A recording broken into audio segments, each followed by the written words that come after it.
यो हो बहसको साथमा कामना सेवा विकास बैंक, प्रगतिको आधार कामना सेवासँगको कारोबार।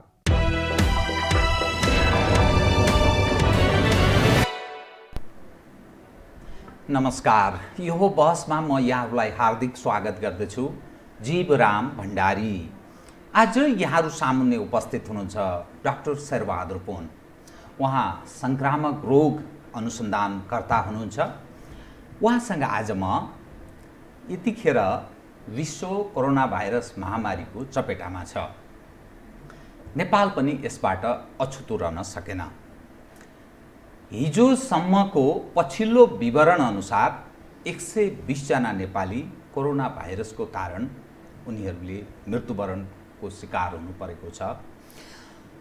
29,000 भन्दा बढी सङ्ख्याका मानिसहरू यस रोगबाट सँग लडिरहेका छन्। अर्थात् बडा अप्ठ्यारो अवस्था छ। 3 करोड जनसङ्ख्यामा झन्डै 1 करोड नेपालीहरू विदेशमा छन् भन्ने अनुमान गरिन्छ।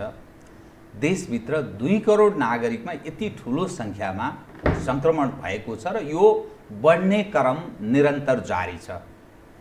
फलत देश लकडाउन निषेधाज्ञा हुँदै झन्डै 6 महिना पुग्न लागेको छ। मानिसको जनजीवन अस्तव्यस्त छ। आय आर्जन बडा अप्ठ्यारो अवस्थामा परेको छ।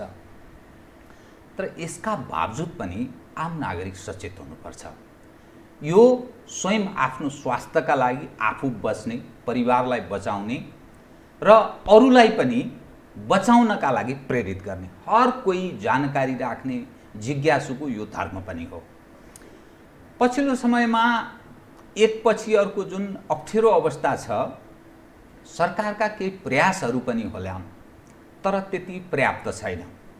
त आज म डाक्टर शेरबहादुर पुनसँग के गर्ने, कसरी बच्ने र कसरी बचाउने, मूलतः यही विषयमा केन्द्रित रहन्छु। सर्वप्रथम म डाक्टर साहबलाई स्वागत गर्छु। डाक्टर साहब स्वागत छ। धन्यवाद। अब म डाक्टर साहब कसरी आम दर्शकलाई सर्वप्रथम त आग्रह पनि गर्छु, डाक्टर साहबसँग आजको मेरो जो संवाद छ यसलाई धेरैभन्दा धेरै दर्शकहरूले हेर्ने, अरूलाई पनि सेयर गर्ने, त्यस दिशातर्फ हुन् भन्ने म अनुरोध पनि गर्दछु दर्शकलाई। डाक्टर साहब, मूलतः जुन अवस्थामा हामी प्रवेश गरेका छौँ, जनजीवन अस्तव्यस्त भएको छ। आय आर्जन, हामीहरू गुजाराको पनि सङ्कट छ।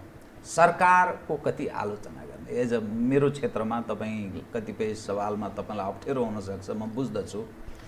अभिभावकको भूमिका सरकारले निर्वाह गर्यो कि गरेन भन्ने प्रश्न छ।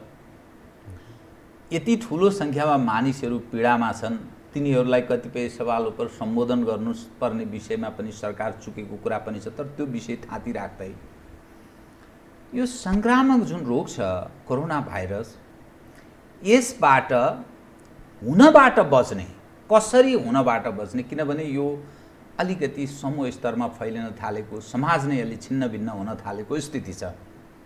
अलिकति मानिसलाई सचेत गराउने ढङ्गले डाक्टर साहबको तर्फबाट अलिकति आम दर्शकलाई सम्बोधन होस्, तत्पश्चात म अरू विषय क्रमशः उठान गर्छु। डाक्टर साहब, सबैभन्दा पहिला कोरोना भाइरसको न खोपको विकास भइसकेको छ, न प्रभावकारी औषधि छ, तर मान्छे सङ्क्रमित हुने क्रम जारी छ, मृत्यु हुने क्रम पनि जारी नै छ। हामी पहिला यो तथ्यलाई मनन गरौँ। यदि यो तथ्यलाई मनन गर्ने भने बाँकी के रह्यो त? बच्ने उपाय नै रह्यो। र यो नेपालले मात्र होइन कि विश्वको लागि यो एकदम सबैभन्दा धनी, म विश्वको शक्तिशाली देश भनिए तापनि उसँग पनि कुनै चोइस छैन, विकल्पै छैन। त विकल्प एउटा के रह्यो त? बच्ने उपाय नै रह्यो।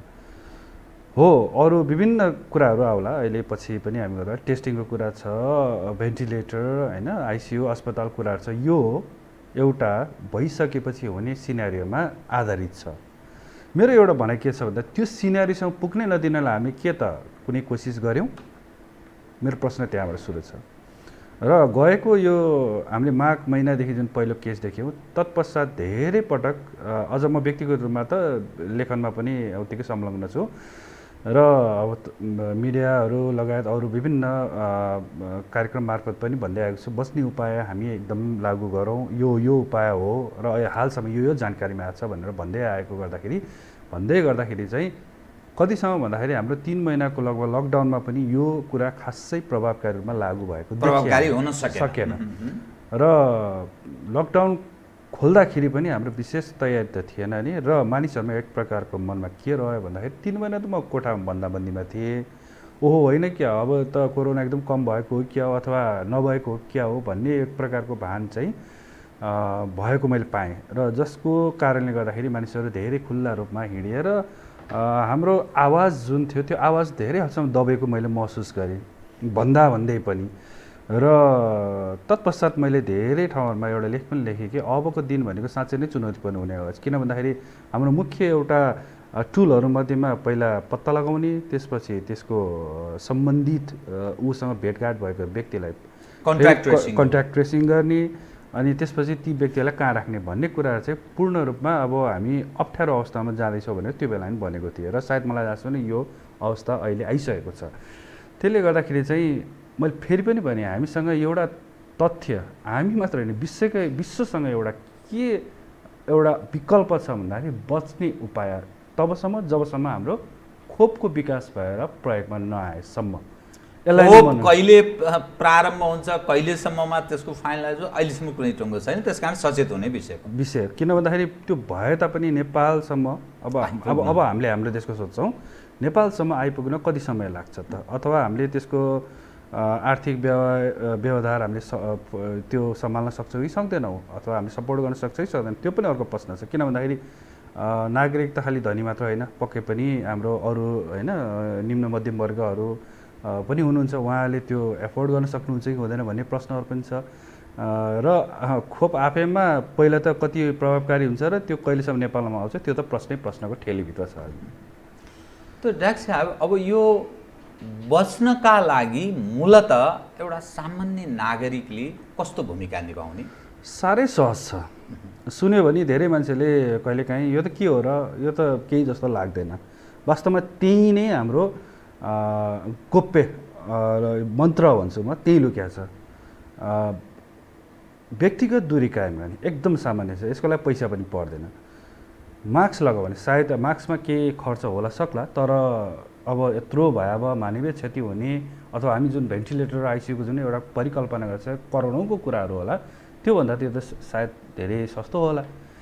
अर्को भनेको साबुन पानीले हात धुने। हेर्नुहोस् है, अब साबुनको कहिले पनि सर्टेज भए म सुन्दिनँ, यसको मतलब अहिले पनि हामी साबुन पानी खासै त्यस्तो प्रयोग गरेको छैन, बरु सेनिटाइजर चाहिँ बढी प्रयोग गर्छ होला। हुन त सजिलो सहज जहाँ बोक्नलाई पनि त्यो नै छ नि त, त्यो पनि प्रयोग गर्न सक्छौँ र साबुन पानी पनि प्रयोग गर्न सक्छौँ। र जो व्यक्तिको आर्थिक अवस्था अलिकति त्यति सहज छैन उहाँले साबुन पानीले पनि हात धुन सक्नुहुन्छ।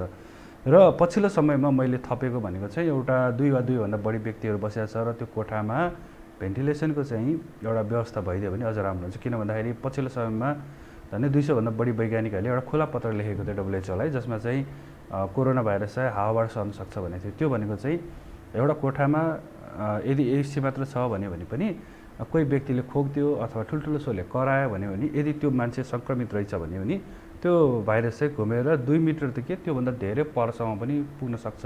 2 मिटरभन्दा परसम्म त्यो घुम्दै होइन। त्यसरी चाहिँ भएको कुरा चाहिँ यो अनुसन्धानहरूले देखाएको हुनाले हामी त्यता पनि सचेत हौँ भनेर भन्ने। अर्थात् म अलिकति दर्शकलाई अलिकति थप सम्बोधन गर्छु, म अलिक बुझाउने प्रयास गर्छु। कुनै कोठामा बस्ने हो भने दुवैतर्फको हावा एकअर्कामा आवत जावत हुने सहज खालको अवस्था भेन्टिलेट हुनु पर्यो। त्यो हुनु पर्यो। त्यो गुम्म कोठामा चाहिँ त्यसरी लामो समय बस्नु भएन, त्यो हावाबाट पनि जान सक्छ भनेर यदि घुम्यो भने। त्यही कारण हामीले आइसोलेसनहरूमा पनि एउटा हावा आवत जावत गर्ने खालको भने एउटा थप जहिले पनि एउटा लेखेको हुन्छ, किनभने उसले सास फेर्छ, उसले कहिलेकाहीँ खोक्ला होइन, कहिलेकाहीँ ठुल्ठुलोले चिच्याउला। त्यो अवस्थामा चाहिँ यदि त्यो घुमिरह्यो भने चाहिँ 2 मिटरभन्दा परसम्मका व्यक्तिलाई पनि सरेको अनुसन्धानले देखाएको हुनाले यो मेरो व्यक्तिगत पछिल्लो थप हो। यद्यपि अहिलेसम्म 3 वटालाई बढी प्राथमिकताका साथ हामीले चाहिँ सबैले जानकारी गराए तापनि पछिल्लो चाहिँ विशेष गरेर रेस्टुरेन्ट यस्तै बारहरूमा चाहिँ बढी मात्रामा त्यो भन्न खोजिएको चाहिँ हो। किन भन्दाखेरि हुन त सबैमा लागु हुन्छ, तर जमघटमा जानु भएन, मानिस बढी भएको कोठाहरूमा बस्नु भएन, त्यसरी भेन्टिलेट यदि कदम कदाचित त्यस्तो अवस्था रह्यो भने त्यो त्यस्तो कोठा होस् जहाँ चाहिँ हावा चाहिँ सकेसम्म त नगएको राम्रो, तर यदि रहेछ जाँदैछ भने त्यो हावा खेल्ने प्रशस्त चाहिँ एउटा मौका पाओस् भन्ने चाहिँ हो। डाक्टर साहब, यो जो फिजिकल डिस्टेन्स को जो शरीरको दूरी कायम गर्ने विषय छ नि एकअर्का बीच, त्यो ठ्याक्कै कति जति चाहिँ कम्तीमा पनि हुनुपर्छ भनेर मान्ने? अब कम्तीमा नि 1 मिटर छ, राम्रो 2 मिटरभन्दा बढी, त्यसले गर्दाखेरि चाहिँ सामान्यतः 2 मिटर भनिएको, तर जति पर गयो त्यति चाहिँ त्यो सम्भावना कम छ। किन भन्दाखेरि खोक्दाखेरि जुन एउटा मुखबाट निक्लिने छिता त्यसको चाहिँ रेन्जको आधारमा चाहिँ अनुसन्धानले देखाएको हुनाले त्यो भनेको हो। त्यही कारण WHO को साइटमा तपाईँले हेर्नुहुन्छ नि कम्तीमा एकदमै एटलिस्ट 1 मिटर त एनी हाउ हुनैपर्छ भन्ने गरे हो, तर 2 मिटरलाई सबभन्दा राम्रो मानिन्छ। अब पक्कै पनि त्योभन्दा बढी जति टाढा भयो उति राम्रो हुन्छ। तर पनि हाम्रो अब हामी अब मानवीय बानीले गर्दाखेरि हामी कहिले पनि नाप्दैनौँ यो 2 मिटरै होला भन्ने कुरा, कहिले अगाडि पछाडि हुनसक्छ। त्यही कारणले 2-3 मिटरभन्दा अझ राम्रो हुन्छ, ताकि त्यो मान्छेको एउटा सोचमा जहिले पनि रहिरहेको र ऊ सकेसम्म अलिकति टाढा बस्ने कोसिस गर्छ। त्यसरी चाहिँ भन्दा अझ राम्रो होला, तर कम्तीमा पनि 1 मिटर भनेको छ, तर 2 मिटर सबभन्दा अझ राम्रो र अवश्य पनि जति टाढा भयो उति झन् राम्रो। शारीरिक दूरी कायम हुनै पर्यो। हुनै पर्यो। दोस्रो बानी डाक्टर साहब, कुनै मानिसलाई त्यो सङ्क्रमणले छोएको छ भन्ने उसलाई आभास हुने आधारहरू के कारणले चाहिँ काहीँ न काहीँ उसलाई थाहा लाग्छ? अब त्यो आभास भनेको एउटा लक्षणको कुरा भयो। चीनमा जुन बेलामा अत्याधिक मात्रा मानिसहरू मृत्यु भएको थियो र WHO ले जुन एउटा नेपाल सरकार WHO ले जुन एउटा लक्षणको कुरा गरेको थियो, नेपाल आइपुग्दा टोटली त्योभन्दा धेरै डिफ्रेन्ट भइदियो। फरक खालको आयो। पुरा फरक भइदियो। पुरा फरक कसरी भइदियो भन्दाखेरि चाहिँ हामीले सोचेका थियौँ हनन्ती ज्वरो आउने, सास फेर्न एकदम अप्ठ्यारो हुने, मैले पहिलाको कुरा गर्दैछु, आजको कुरा गरेको छैन मैले। हनन्ती ज्वरो आउने, त्यसपछि खोकी लाग्ने, यो व्यापक रूपमा प्रचार गरियो। त्यसपछि जब नेपाल प्रवेश गर्यो भनियो, किन भन्दाखेरि जो भारतबाट आएको थियो अथवा अरू विदेश तेस्रो मुलुकबाट आएकोमा त टेस्ट गरिन्थ्यो, तर उहाँहरू अलिक सामान्य नै देखिन्थ्यो। त्यसले गर्दाखेरि चाहिँ यो बिल्कुल फरक थियो। त्यो बेलामा जो सङ्क्रमित थियो उहाँहरूले त अलिक यतिसम्म पनि भन्नुहुन्थ्यो हो र मलाई लागेको हो र मलाई त थाहै छैन त भन्ने कुरा। र तथ्याङ्कले पनि के देखायो, 99.7% चाहिँ लक्षणविहीन अवस्थामा भएको देखायो। 99.7% लक्षणविहीन थियो। त्यसले गर्दाखेरि चाहिँ मैले एउटा लेखेको थिएँ, साइलेन्ट कोरोना भाइरस नेपालमा देखियो, राम्रो कि नराम्रो अब त्यो आफ्नो ठाउँमा छँदैछ। तर पछिल्लो समयमा अब तपाईँको प्रश्न म जोड्न छ, पछिल्लो समयमा चाहिँ केही व्यक्तिहरूमा अब लक्षण देखिन थाल्यो है भन्ने कुराहरू आएको छ। त्यसमा चाहिँ विशेष गरेर अवश्य पनि अब ज्वरो आउने, खोकी लाग्ने, सास फेर्न गाह्रो हुने मध्यमै छ, जसमा चाहिँ अझ सास फेर्न गाह्रो हुने अझ त्यो बढी जोडेर आएको छ, त्यो अहिले देखिएको छ। त्यसले गर्दाखेरि यसैलाई आधार मानेर चाहिँ जो कोहीलाई पनि अहिले त सङ्क्रमितलाई त सबैलाई अस्पताल ल्याउन सक्ने यो गर्ने एउटा वातावरण छैन, किनभने अस्पताल त भरिभर आउँछ। त्यसले गर्दाखेरि चाहिँ होम आइसोलेसनमा राखेको अवस्थामा पनि यदि के गरी चाहिँ सास फेर्न गाह्रो पऱ्यो भने तपाईँहरूले सिधै चिकित्सक या स्वास्थ्यकर्मीसँग सम्पर्कमा बस्नुहोस् र उपचार गर्नुपर्ने आवश्यकता आइसियु वा भेन्टिलेटरमा जानुपर्ने स्थिति बन्न सक्छ। पहिला त त्यतिसम्म नसोचौँ, जस अस्पताल जानु पर्यो। त्यसमध्येमा पनि अधिकांश त त्यहीँबाट निको हुन्छ र केही 3-4% हाराहारीमा चाहिँ आइसियु या भेन्टिलेटरसम्म जान सक्छ भन्ने कुरा यो विश्वको तथ्याङ्कले देखाउँछ। मस्तिष्कमा त्यो राख्नुपर्छ। अब नेपालमै के हुन्छ कसो हुन्छ, म चाहिँ के चाहन्छु भन्दा एउटा अलिकति अनुसन्धानमा दखल राख्ने भएको हुनाले चाहिँ हरेक देशको आफ्नै अलिकति प्याटर्नहरूमा केही फरक हुन्छ। जस्तो उदाहरणको लागि जुन बेलामा चीनमा एउटा अनुसन्धान गर्दाखेरि चाहिँ एसिम्टोमेटिक जुन लक्षणविहीन भन्छौँ, एसिम्टोमेटिक कोरोना एकदम दुर्लभ हो भनेको थियो भने नेपालमा त्यो सबैभन्दा बढी थियो।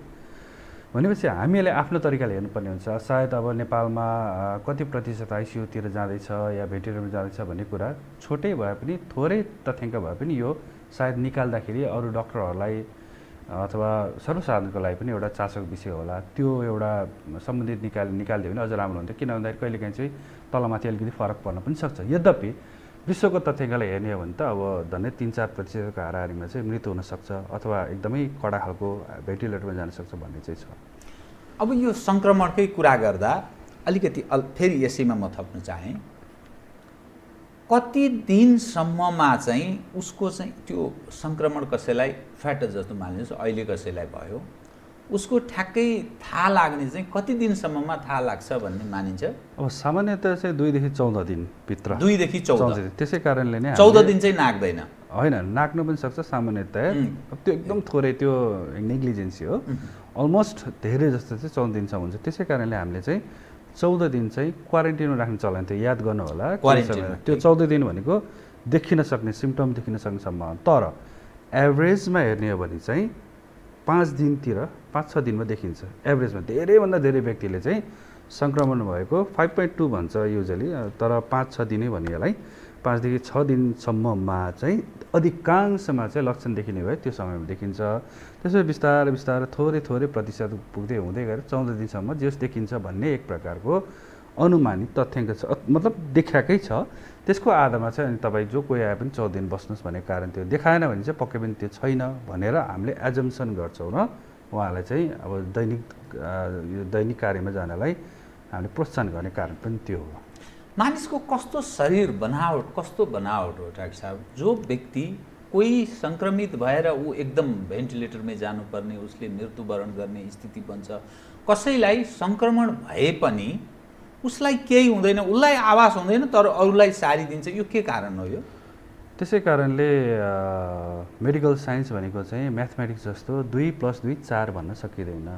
यहाँ धेरै मान्छेले मलाई अलिकति जोड्न मन लाग्यो, जुन एउटा तोडफोडहरू हुन्छ नि हाम्रो यिनै समाजमा, यो त बाँच्नुपर्ने, यो किन बाँचेन, त्यस्तै खालको अर्को बाँच्यो भन्नु कारण पनि सबै मान्छे एकै हुँदैन। जस्तो तपाईँलाई सिटामोल म दिउँ, सँगै खाउँ, ज्वरो आए पनि तपाईँलाई 10-15 मिनटमै ज्वरो कम हुँदै जाला, 6 घन्टासम्म जाला भने मलाई 15-20 मिनट अथवा 2-3 मिनटमै होला, 3-4 घन्टा मलाई त खै त्यसै छोड्यो भने जस्तो होला। यो मानिसको चाहिँ इन्डिभिजुअल शरीरको बनावट, त्यो रियाक्सन, त्यो रेस्पोन्स कसरी गर्छ भन्ने हो। त्यसले गर्दाखेरि चाहिँ हामीहरूमा कहिलेकाहीँ अलिक बुझाउन नसकेको पनि त्यो हो, किन सबैलाई त्यही औषधि दिँदा एउटा मर्छ एउटा मर्दैन, अथवा एउटै प्लाज्मा थेरापीको कुरा गरौँला, पछि गएर जोड्न सकिन्छ। कसैलाई राम्रो हुन्छ, कसैलाई राम्रै हुनुपर्छ नि जरुरी पनि छैन।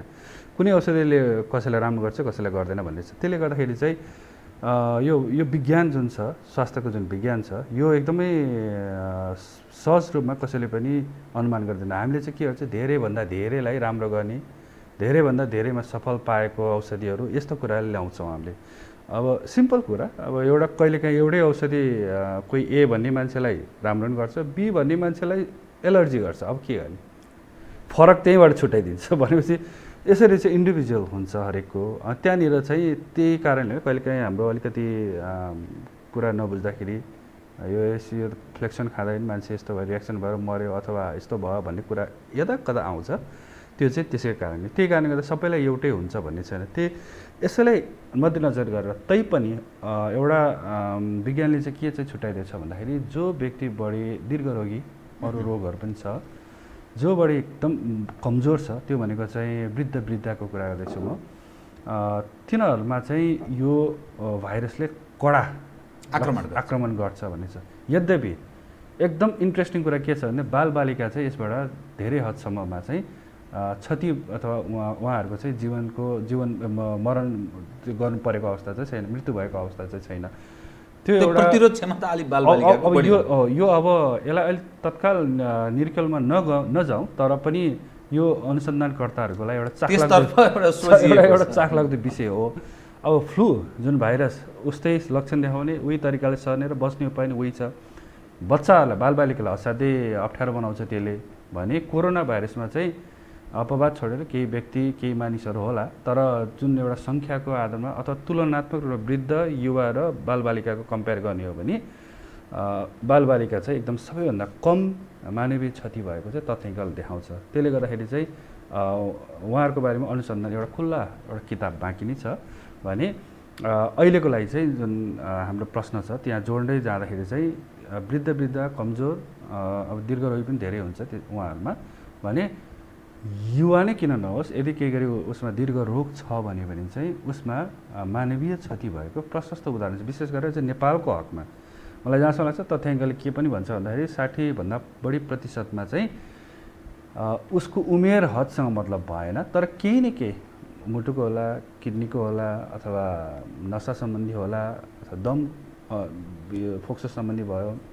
अथवा फोक्सो सम्बन्धी ट्युबरकुलोसिसहरू भयो, यस्ता कुराहरू जुन पहिल्यैदेखि उपचार गराइरहेका जो व्यक्तिहरू थिए, मैले फेरि भने उमेरसँग मतलब भएन यहाँ, त्यस्ता व्यक्तिहरूमा चाहिँ मानवीय क्षति गराएको अलिकति फरक खालको चाहिँ मैले देखिरहेको छु। यद्यपि त्यो ठुलो फरक त होइन, हामीले यसै पनि दीर्घरोगीहरू सबैलाई भनेको छौँ, तर पनि हाम्रो के थियो भन्दाखेरि वृद्ध र दीर्घरोगीलाई भन्ने चलन थियो।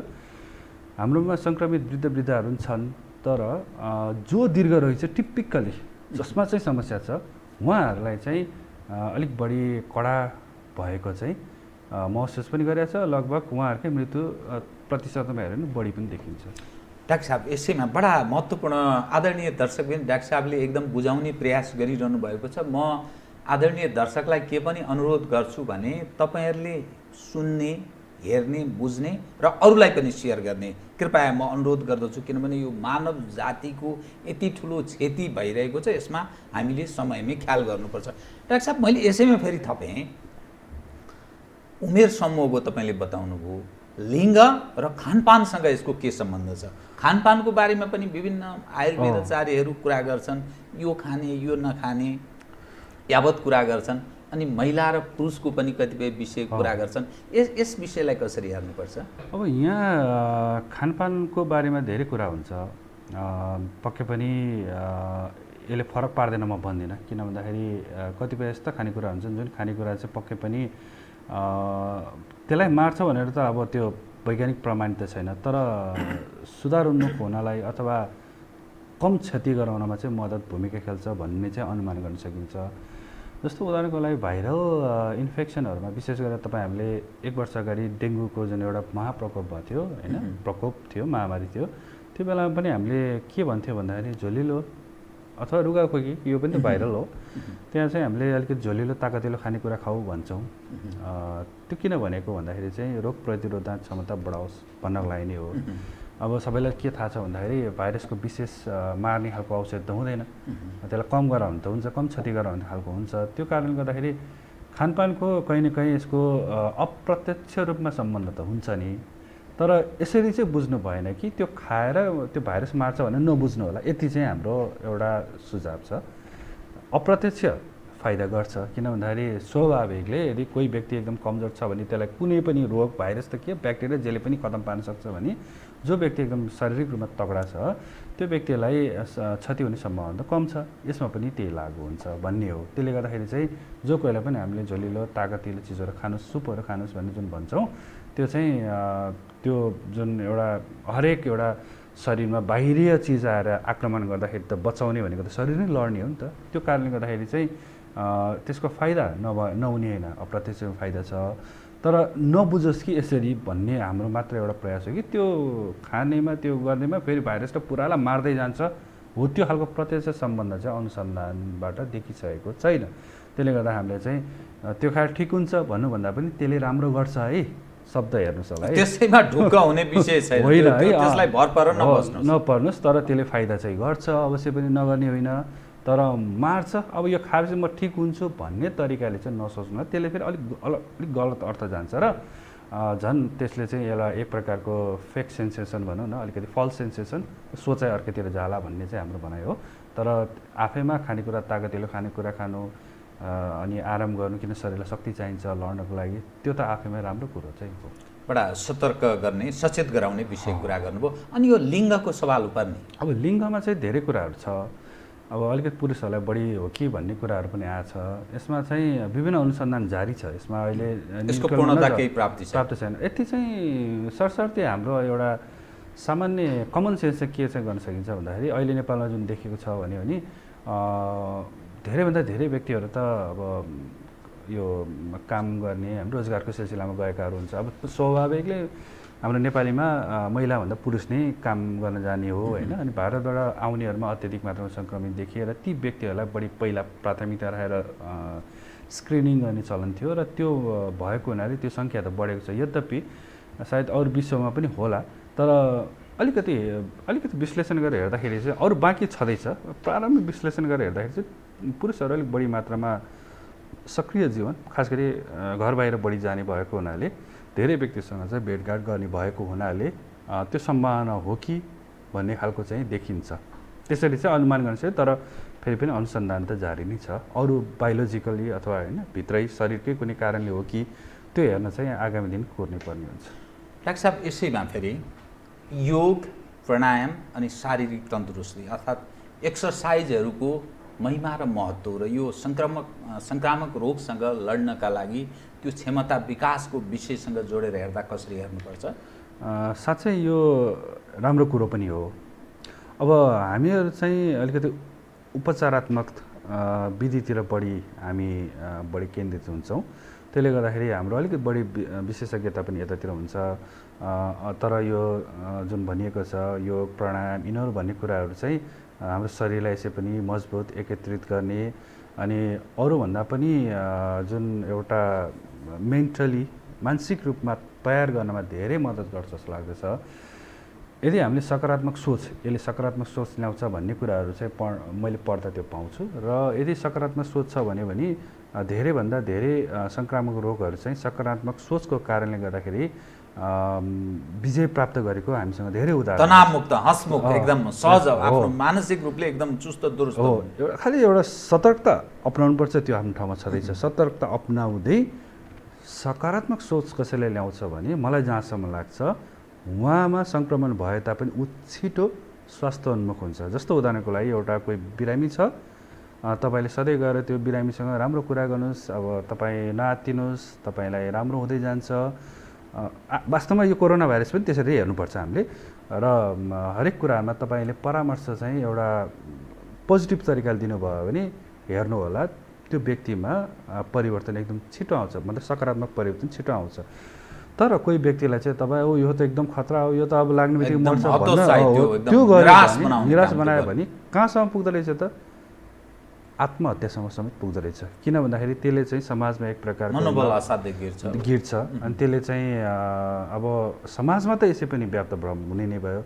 सँगसँगै चाहिँ त्यो व्यक्ति जो सङ्क्रमित छ उसमा यति नराम्रोसँग तनाव सिर्जना हुन्छ कि वास्तवमा त्यसले मर्नेवाला त थिएन, तर मर्छ अरू कारणले मर्न जान्छ। जस्तै मलाई जहाँसम्म चाहिँ सुगर प्रेसरको जुन हामी अघि कुरा गऱ्यौँ त्यसमा पनि यदि धेरै सोच्न थाले उतार चढाव बढी हुन्छ जस्तो लाग्छ है। अब यो बढ्ने भयो त्यो अनियन्त्रित भएर चाहिँ मानिसको मृत्यु भएको हो कि भन्ने एउटा मेरो एउटा एजम्सन छ। यद्यपि यो पछि अनुसन्धानहरूले पनि देखाउला। भनेको एउटै क्लु एउटा के छ भने यो योगा प्राणायाम जुन छ हामीले यही गरेर पूर्ण रूपमा सन्चो यही औषधि हो भन्न त सक्दैनौँ होइन, किन भन्दा यसले मार्छ भन्ने त होइन। तर फेरि पनि यसको सम्बन्ध यस्तो हुन्छ कि यसले सकारात्मक सोचलाई एकदम राम्रोसँग तानिदिन्छ र अघि हामीले कुरा गरे जस्तै सकारात्मक सोच हुने बिरामी छिटो निको भएको सायद मलाई जहाँसम्म यहाँ मात्र होइन विश्वव्यापी रूपमै छ। रिसर्चले पनि त्यस्तो कतिपय देखाएको छ। बहुत राम्रो सन्देश। त आदरणीय दर्शक पनि डाक्टर साहबले अर्को एउटा सन्देश प्रवाह गरिरहनु भएको छ तपाईँहरूका लागि पनि, यो आम मानव जातिका लागि। छर छिमेकमा अथवा तपाईँको आफन्तजन कसैलाई यस्तो रोग सङ्क्रमण भयो भने उसलाई हतोत्साहित गराउनु, ढाडस दिने केही होइन, दूरी कायम गर्नुहोस्, फिजिकल डिस्टेन्स कायम गर्नुहोस्, तर उत्साह उसलाई थप्ने प्रयास गर्नुहोस्, केही हुँदैन भन्ने अथवा उसको कुनै न कुनै ढङ्गले पोजिटिभ उसको धारणा विकास गर्नलाई तपाईँको अहम भूमिका हुन्छ। यो तर्फ पनि डाक्टर साहबले सचेत गराउनु भयो, यहाँहरूको चाहिँ सन्देश प्रवाह गर्ने प्रयास गर्नुभएको छ। यसलाई बडा सकारात्मक ढङ्गले तपाईँहरूले ग्रहण गरेर समाजमा त्यो व्यवहारमा उतार्ने प्रयास गर्नु होला। डाक्टर साहब सोच यो हुन त यो मस्तिष्कसँग सम्बन्धित छ, तपाईँ एउटा असल रिसर्चर पनि भएको हुनाले मानिसमा त्यो सकारात्मक सोच कसरी विकास हुन सक्छ, के गरेर त्यो सकारात्मक, किनभने मान्छेमा तनाव छ, गरिबी छ, आर्थिक अभाव छ, ईर्ष्या छ, विभिन्न खाले प्रतिस्पर्धा त्यो मानिसको मानव जीवनको त्यो भित्रभित्रै अन्तर्घुलन भइरहेको हुन्छ, तनावको स्थिति छ, गरिबी छ, फेरि हाम्रो समाजमा धनी र गरिब बिचको दूरी पनि छ। त्यो तनावलाई कम गर्न त्यो सकारात्मक सोच, मेरो भनाइको अर्थ सकारात्मक सोच विकास गर्न स्वयं मानिसले कसरी सम्भव छ, किनभने तपाईँ एउटा रिसर्चर भएको हुनाले रिसर्चले के देखाउँछ? अब यसमा म स्वयं पनि सहभागी भएको हुनाले पहिला त म के सोच्छु र कसरी चाहिँ यो खालको सोच ल्याउँछु भन्ने कुरा म यहाँ राख्न चाहन्छु। कृपया।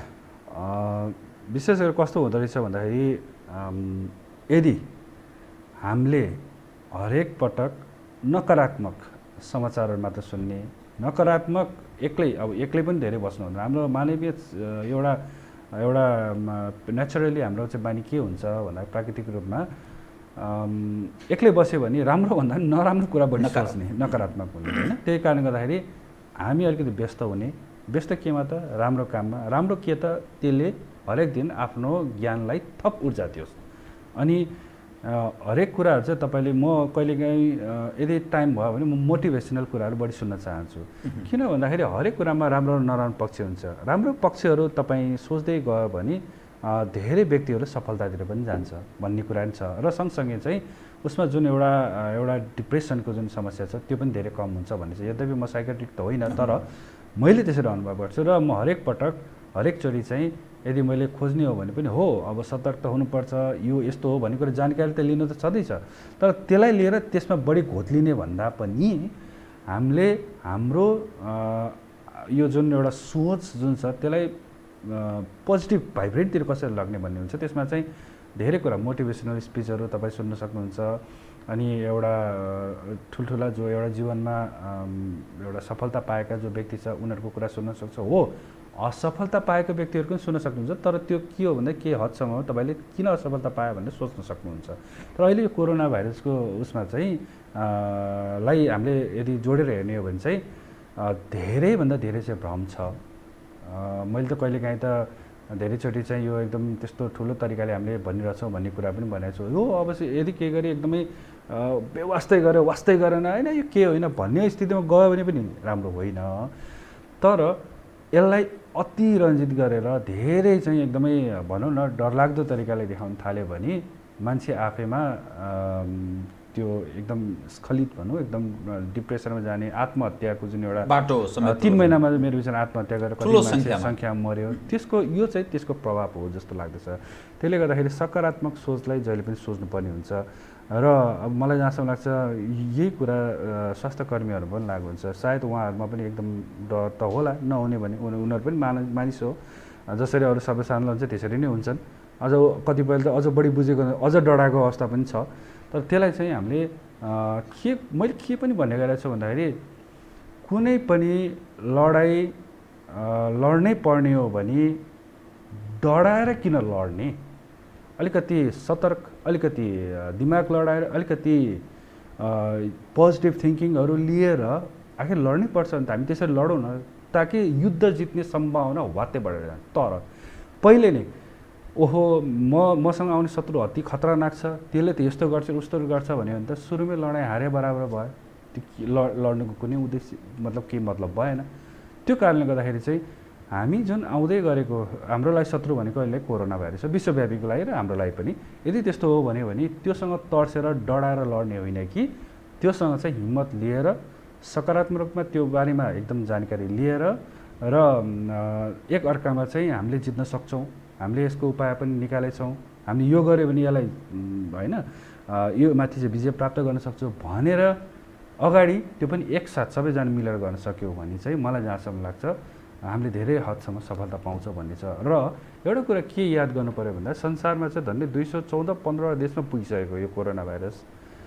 सबै देशमा त उत्तिकै अवस्था त छैन नि, संसारभरि यो त एकदम महामारी छ र छैन नि। र हामीले खालि त्यही ब्राजिल इटाली र भारतलाई मात्रै किन हेर्छौँ भन्ने मेरो भनाइ हो।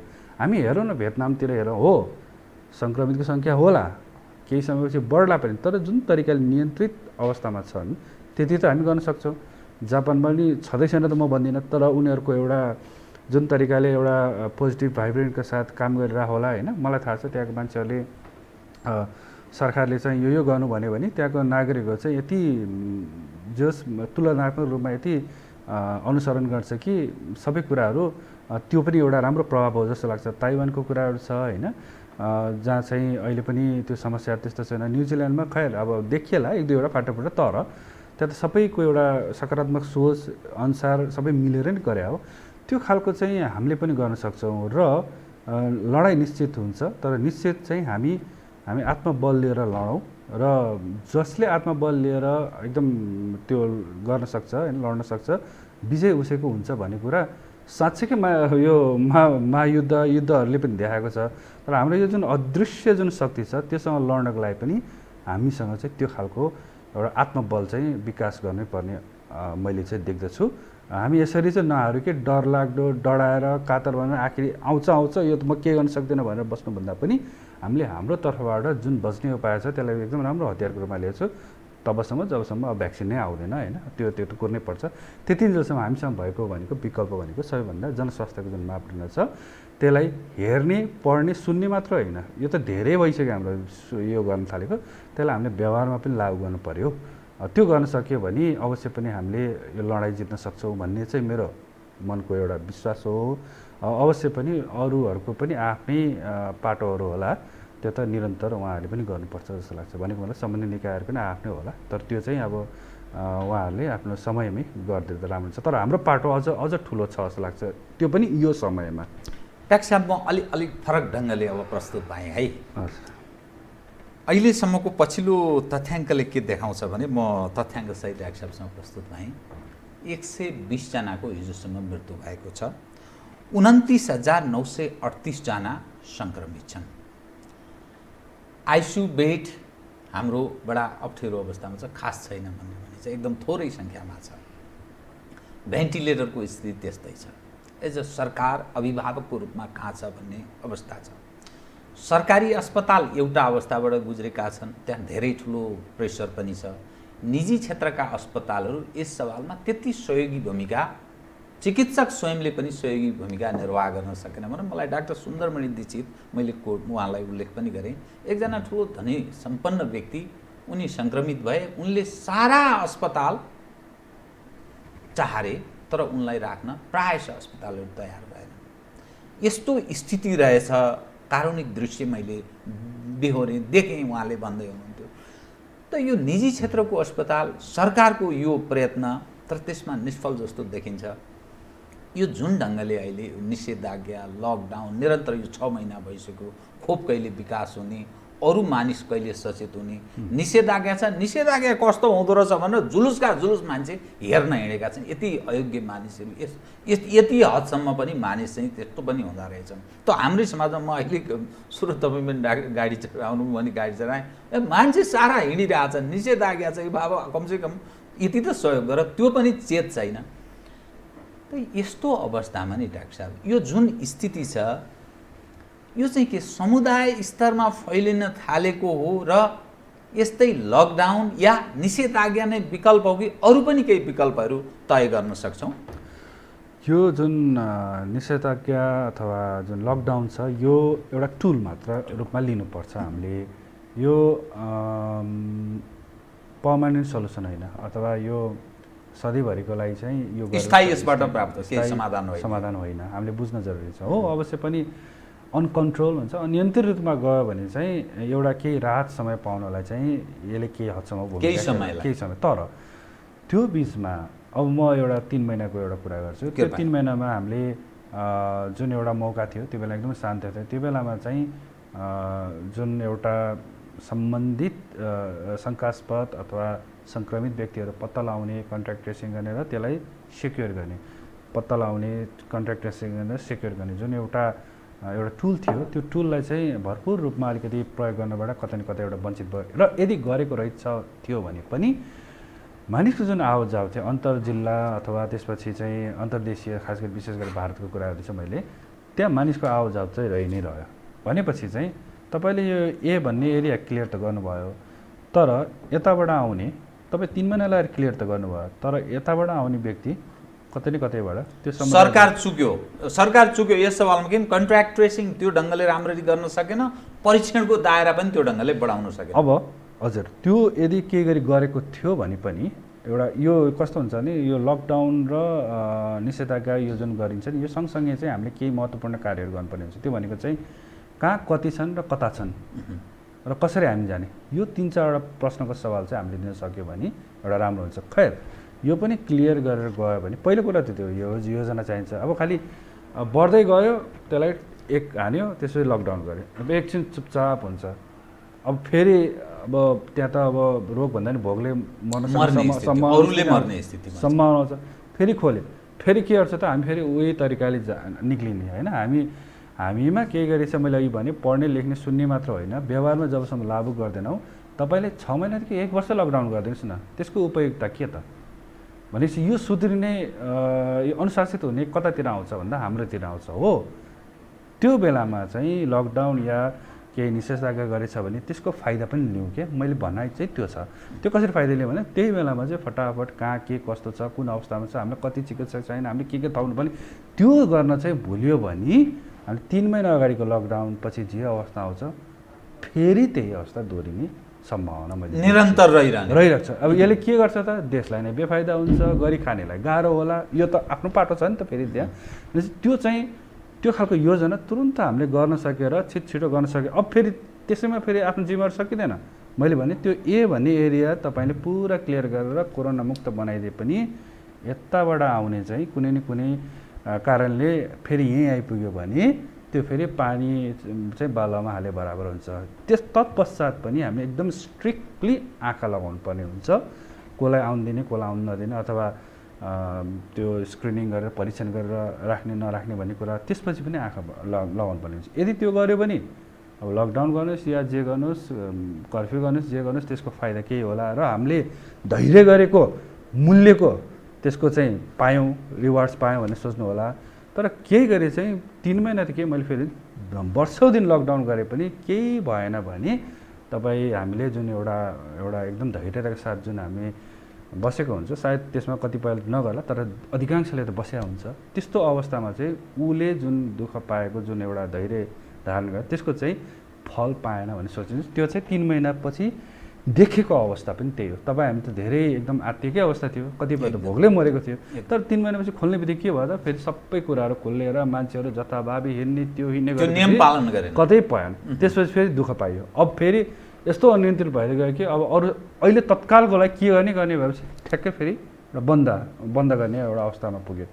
अब बन्द त गरिएला, अलिकति शान्त पनि होला, नहुने होइन। तर फेरि 7 दिनपछि के गर्ने, फेरि 7 दिनपछि 14 दिनपछि या 21 दिनपछि के गर्ने भन्ने प्रश्न आउँछ। त्यो खालको चाहिँ एउटा राम्रो योजना र योजना बनाउने मात्र होइन, त्यो तुरुन्तै एक्सनमा जाने र एक्सनमा गरेर काम गरिसकेपछि ढुक्क बस्ने होइन। फेरि त्यसपछि पनि छिमेकी देशमा त छँदैछ यो सङ्क्रमण, अनि हाम्रो जुन एउटा सिमाना छ खुल्लै छ, कति आउँछन् त्यो बाटोबाट हो। यो कुनै जुन एरिया सेक्योर गर्दै गयो त्यो एरियामा चाहिँ सधैँभरि चाहिँ त्यसरी नै हामीले एउटा एक प्रकारले वाच भन्छौँ नि, हामीले एकदम हेरिराख्नुपर्ने अवस्था छ। तबसम्म पहिलो कुरा त हाम्रो छिमेकी देशकै कुरा आउँछ, दोस्रो चाहिँ विश्वमा नै, किन अफ्रिकामा देखेको नेपालमा नआउला भन्ने छैन, खुल्यो भने त त्यो विश्वबाट नै पेन्डेमिक मुक्त भयो नभएसम्म चाहिँ, अथवा भ्याक्सिन हाम्रो हातसम्म नआइसकेसम्म चाहिँ हामी ढुक्क भएर बस्ने होइन। त्यो 3 जेलसम्म हामीलाई कहीँ न कहीँबाट यसले केही न केही तरिकाबाट चाहिँ दुःख दिइरहेको छ र त्यो 3 जेलसम्म हामीले एकदम नजिकबाट निहालेर हेर्नुपर्ने हुन्छ। दायित्व यो सरकारको मात्र नभइकन हामी सबै जनताको दायित्व हो जस्तो चाहिँ मलाई अझ भन्ने हो भने त झन् हाम्रै पहिलो होला। यो सङ्क्रमणको अहिलेको अवस्था चाहिँ कुन स्टेजको हो डाक्टर साहब? अब यो त्यति सहज छैन भन्नलाई, जवाफ चाहिँ त्यति सहज छैन। यो अब सबैको मुखमा जनजीवनमा झुन्डेको भने यो समुदाय स्तरमा गयो हो कि होइन भने चाहिँ हो। अब यसलाई चाहिँ यसरी हेरौँ, यो अलिकति ट्रिकी एन्सर छ यसको। के पनि थाहा छ डाक्टर साहबहरू, स्वास्थ्यकर्मीहरूलाई के पनि थाहा छ भन्दाखेरि कतिपय मानिसहरू एउटा उपचार गर्न जाँदाखेरि कोरोना भाइरस देखिएको र उसलाई स्रोतै थाहा नभएको। मैले यो किन एउटा इक्जाम्पल दिएँ भन्दाखेरि तपाईँ हामीले WHO को यदि केही गरी डेफिनेसन हेर्ने हो भने स्रोत नभएको, समुदाय स्तर कस्तोलाई भने स्रोत नभएको, वा जुन एउटा मान्यता प्राप्त प्रयोगशालामा अचानक यति धेरै सङ्क्रमितको सङ्ख्या बढ्यो कि त्यो अवस्था सिर्जना भए, किनभने उनीहरूको चाहिँ अब बाहिर अरू ठाउँमा नगएको अवस्था भनौँ न होइन, त्यही भित्रै त्यो एउटा समुदायमा देखियो भने चाहिँ त्यसलाई समुदाय स्तरको भन्ने गरेको छ। अब समुदाय त भन्ने गरेको छ, तर अहिले चाहिँ व्यापक रूपमा फैलेको होइन भन्ने खालको चाहिँ अब सम्बन्धित निकायले भन्ने गरेको छ भने अरू बाँकीहरू जो बाहिर बसेको छ होइन, यो त एकदम धेरै फैल्यो भन्ने छ। अब यहाँनिर मेरो भनाइ के त भन्ने एउटा प्रश्न आउँछ। म चाहिँ के भन्छु भन्दाखेरि सङ्केत प्रशस्तै छ, तर अब फेरि पनि आयो, अब अनुसन्धानमा आधारित भएर बोल्नुपर्ने हुन्छ। त्यसको लागि चाहिँ एउटा कुनै राम्रो एउटा समुदाय स्तरमा हुन त एकपटक त गरिसकेको छ काठमाडौँमा, जसमा चाहिँ धन्य 4000 भन्दा बढी मानिसहरूको स्याम्पल लिएर 3 जनामा देखियो भने चाहिँ त्यो आफैमा राम्रो सङ्केत हो।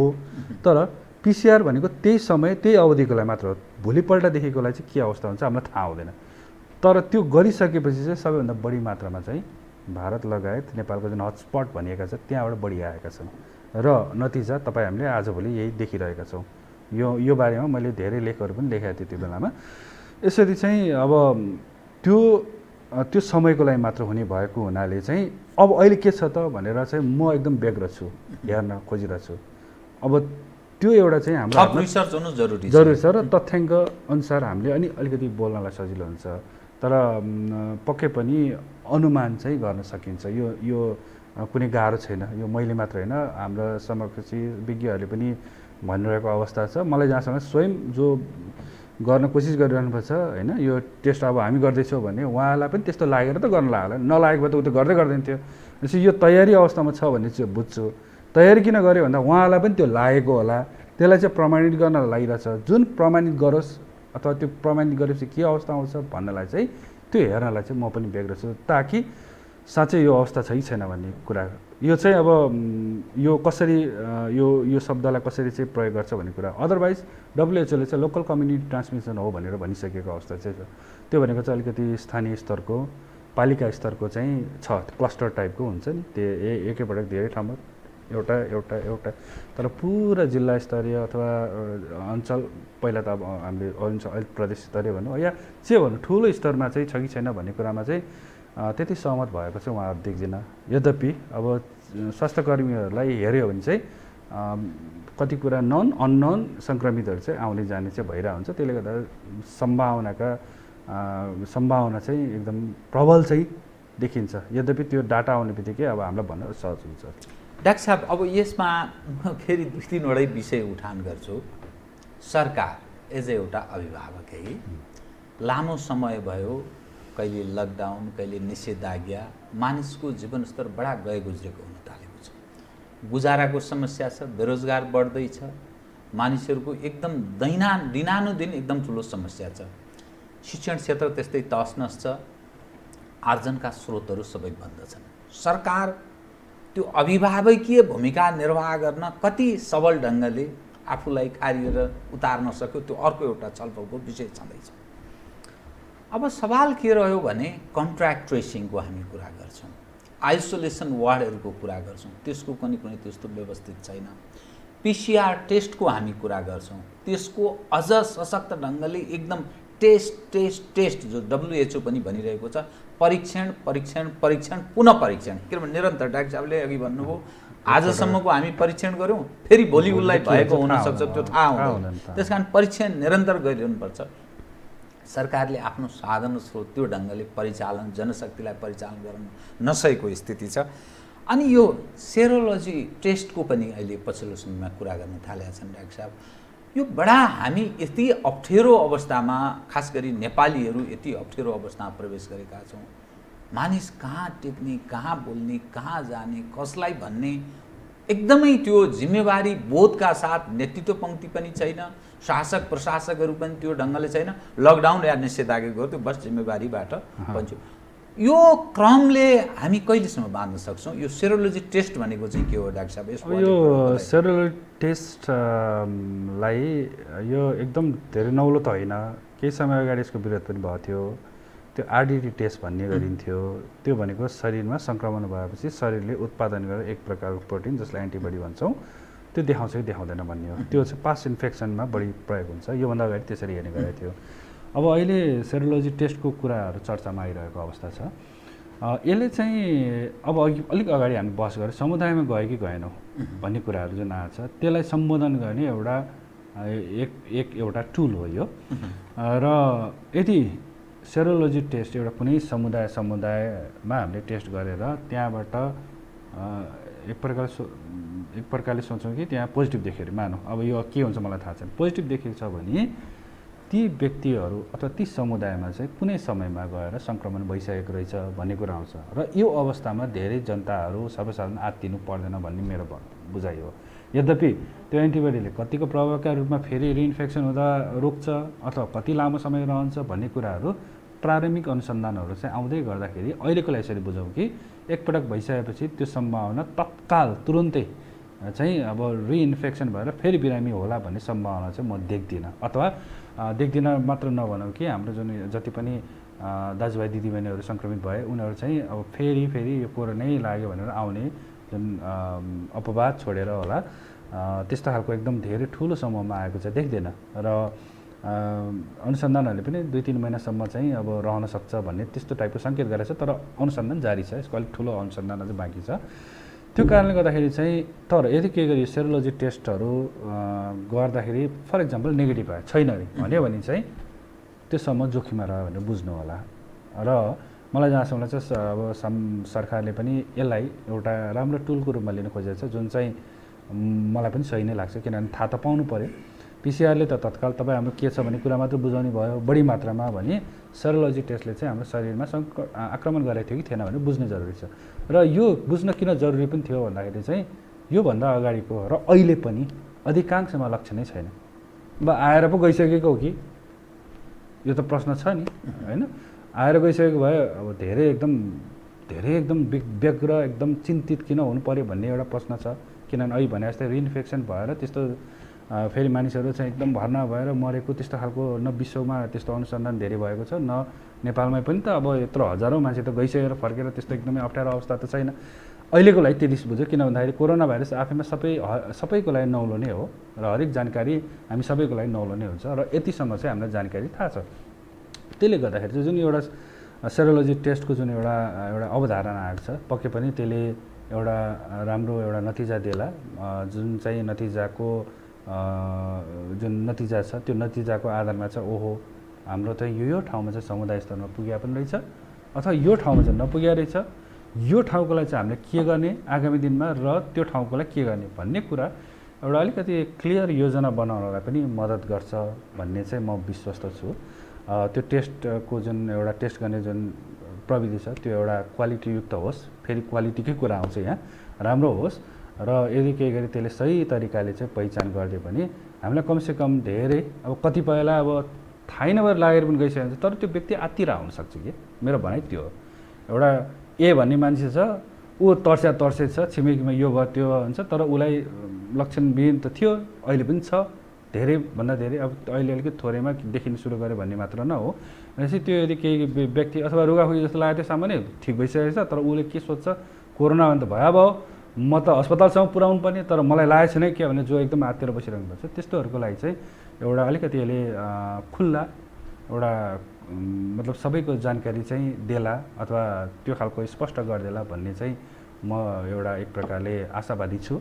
र यदि त्यो गरेर त्यसको नतिजा सकेसम्म छिटो सार्वजनिक गरिदियो भने चाहिँ त्यो एरियामा त्यो ठाउँमा के कसरी अगाडि बढ्ने भन्ने कुरा चाहिँ एउटा ठोस योजना बनाउनलाई अलिक सहज होला कि भन्ने चाहिँ मलाई चाहिँ त्यो लाग्दछ।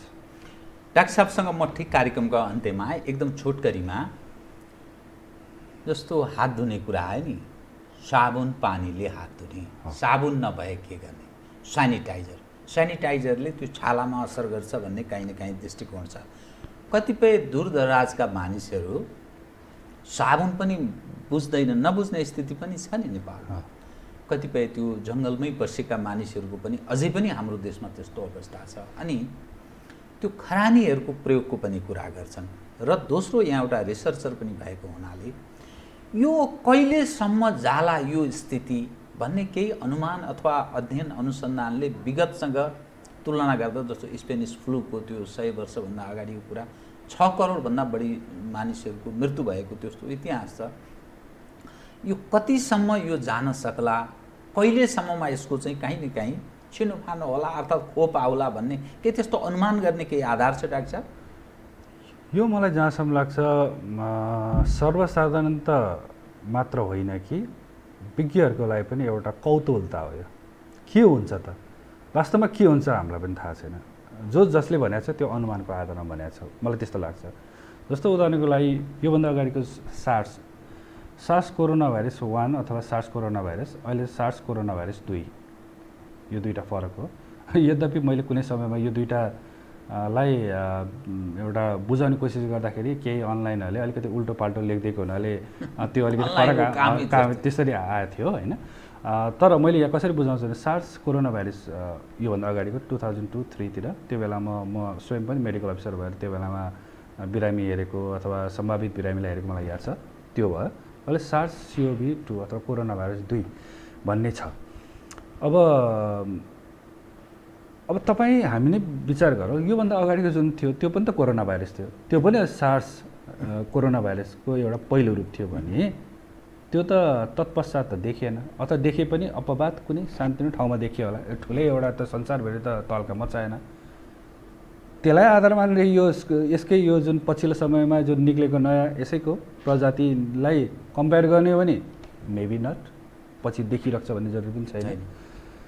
होइन, तपाईँ हामीले हेर्नु होला स्वाइन फ्लू भन्छ, जुन सर्वसाधारण स्वाइन फ्लू भनेर चाहिँ हामीले H1N1 PDM09 भन्छौँ, त्यो सन् 2009 मा पछिल्लो पटक पेन्डेमिक घोषणा गरिएको सङ्क्रमण हो। त्यो हेर्नुहोस् हरेक सिजनमा सधैँ देखिरहेको छ। भनेपछि दुवै हुनसक्छ, हामीले यससँग लडिरहनु पर्ने हो। यो काहीँ न काहीँ मानसिक रूपले पनि मानसिक रूपमा तयार हुनुपर्छ। नहुन पनि सक्ला, किनभने यसैको प्रजाति योभन्दा अगाडि 2002-03 मा देखिएको खै त अब त्यो अपवाद कहीँ देखियो भने छुट्टै कुरा, तर यसले ठुलो एउटा त्यो रूप त लिएन। उल्टो बरु यसको नयाँ प्रजाति आयो यसै नामले सम्बन्धित भएर। यहाँ अर्को चाहिँ जुन एउटा स्वाइन फ्लू H1N1 PDM09 भन्ने गर्छौँ, त्यो हो सन् 2000 देखि अहिले पनि सिजनल फ्लूको रूपमा मजाले देखिने गरेछ। भनेको मतलब हामी सँगसँगै बस्न सक्नुपर्ने सम्भावना रहन्छ है भन्ने जुन WHO भनिरहेछ, विज्ञले भनेछ, त्यसलाई आधार मानेर भनेको पनि हुनसक्छ। लामो समय अब देखिन छोडे होइन, देखिरहेछ, त्यो कारणले पनि भनिएको हो जस्तो मलाई लाग्दछ। भने अब अर्को ढोकाबाट पनि सोचौँ न, भनेपछि यसैको जुन पहिलाको प्रजाति त 2002-03 पछि त अहिले त 20 भइसक्यो, त्यतिन्जेलमा कतै न कतै फाटाफुट्टा देखिए बाहेक ठुलो रूपमा त संसारभरि त फैलेन दोस्रोचोटि, भनेपछि नहुनु पनि सक्छ भन्ने कुरा। यसै कारणले कोरोना भाइरस भनेको एउटा अझ पनि एउटा एकदमै मिस्टेरियस भन्छौँ नि हामीले, त्यसमा रहस्यमय नै हो। हरेक दिन नयाँ नयाँ जानकारीहरू आउने क्रम जारी छ। कहिलेकाहीँ त्यो जानकारी पनि एक अर्कासँग कन्ट्रोभर्सी पनि देख्छु मैले, होइन। र हामीले त्यसै कारणले गर्दाखेरि यसको अलिक ठुलो यो स्तरमा चाहिँ अनुसन्धानहरू हुन त अब विकसित देशहरूले लागि पनि परेको छ, त्यो जानकारी जान्न जरुरी छ। र हामी जति बोलेका छौँ त्यो हाम्रो एकदम सीमित जानकारी ज्ञानको आधारमा हामीले बोलिरहेछौँ अथवा त्यसलाई विश्लेषण गरिरहेछौँ भन्ने चाहिँ मलाई लाग्दछ। त्यो कारणले गर्दाखेरि चाहिँ कोरोना भाइरसलाई चाहिँ एउटा एक प्रकारको प्रश्नको ठेली पनि भन्ने गरेको छु। वी डोन्ट नो, अब कतिसम्म भन्दाखेरि तपाईँलाई म एउटा भन्छु, अहिले पनि कुन जनावर या पक्षीबाट चाहिँ कोरोना भाइरस सर्यो भन्ने कुरा अहिले खोज्दैछ अझ पनि। हेर्नुहोस्, अब चमेरो त अब एउटा मेन प्राइमेरी सोर्स भयो, तर त्यहाँबाट कुन चाहिँ जनावर आयो र त्यो जनावरसँग हाम्रो कसरी चाहिँ ठक्कर खायो भन्ने कुरा त हामीलाई थाहा छैन। मेबी यदि त्यस्तो हो भने हाम्रै वरिपरि कुनै त्यस्तो जनावर जुन छ त्यसबाट पो सरिरहेको छ कि वी डोन्ट नो। त्यसले गर्दाखेरि चाहिँ अब स्वयं यो जुन एउटा बिचको जुन एउटा यो होस्ट छ, जुन एउटा कुनै जनावर या पक्षी छ जुनसँग चाहिँ डाइरेक्ट कन्ट्याक्ट भयो होला कहीँ न कहीँ, त्यो जनावर या पक्षीको बारेमा या कहाँबाट आयो त्यो थाहा नभएको अवस्थामा चाहिँ हामीलाई धेरै कुरा थाहा हुनुपर्ने जरुरी छ। र मैले अघि भने जस्तो लक्षणै कति प्रकारको फरक आइसक्यो। अब अहिले हुँदा यो त कहाँ हुने, भ्यास्कुलर डिजिज पो हो त, होइन। मुटुसँग सम्बन्धित छ, मस्तिष्कसँग सम्बन्धित छ। अस्ति नै पनि एउटा इङ्ल्यान्डमा यो खालको आएको थियो, यसले त मस्तिष्कमा सधैँभरि ड्यामेज गर्दो रहेछ अथवा लङ्समा ड्यामेज गर्दो रहेछ। यो नयाँ नौलो जानकारी आउने क्रम जारी छ। त्यसले गर्दाखेरि चाहिँ हामी सतर्क रहनुपर्ने हुन्छ। तर आत्तिनु, तर्सिनु, त्रासमा बस्नु भनेको चाहिँ मेरो विचारमा नितान्त यो चाहिँ रोगसँग जित्नु या शत्रुसँग कोहीसँग पनि जित्नको लागि चाहिँ यो एउटा राम्रो उपाय चाहिँ होइन। हामी सधैँभरि चाहिँ एउटा सकारात्मक सोचका साथ अगाडि बढ्नुपर्छ। त्यसले हामीलाई ऊर्जा दिन्छ र साँच्चै भन्नुपर्दा हामी सबैजना चाहिँ मिलेर सोचबुझका साथ अगाडि बढ्यो भने नसक्ने भन्ने छैन। संसारमा 200 भन्दा बढी देशमा केही यो देशहरू छोडेर अरूहरूमा नियन्त्रणमै जस्तो देखिन्छ भने नेपालमा किन नहुने भन्ने कुरा हो। तर आगामी दिनमा चाहिँ हामी सजगता चाहिँ अप्नाउनु पर्ने। हस् डाक्टर साहब, धन्यवाद छ यहाँलाई। धन्यवाद। आदरणीय दर्शकबिन्दु, उहाँ हुनुहुन्थ्यो डाक्टर शेरबहादुर पुन, सङ्क्रामक रोग अनुसन्धानकर्ता। कोरोना भाइरस र यसले पारेको प्रभाव र कसरी सचेत हुने लगायतका विषयमा केन्द्रित रहेर गरिएको कुराकानी। म सहित मेरो सम्पूर्ण युनिटलाई कागबाट बिदा दिनुहोस्, तर यो हो टेलिभिजन, हेर्दै रहनुहोला। नमस्कार।